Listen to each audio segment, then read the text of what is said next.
সময়ের পরিক্রমায় আমাদের জীবনে অনেক বন্ধু এসেছে, আবার অনেক বন্ধু চলেও গিয়েছে। একটা সময় যাদেরকে ভাবতাম আমাদের জীবনের একটা অংশ, এখন এমন একটা পরিস্থিতি হয়েছে যে তাদের সাথে বছরের পর বছর আমরা কথা না বলে বন্ধুত্ব কি আসলেই এরকম?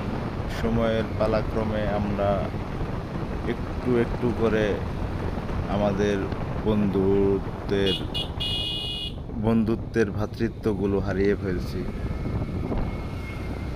বিপদের সময় আমরা যাদেরকে পাই, মূলত তারাই আমাদের প্রকৃত বন্ধু।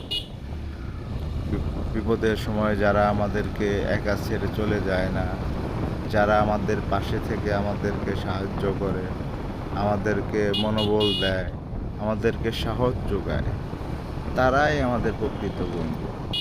সুতরাং পৃথিবীতে প্রত্যেকটি মানুষের প্রয়োজন একটিবারের জন্য হলেও জীবনের চরম খারাপ সময়ে এসে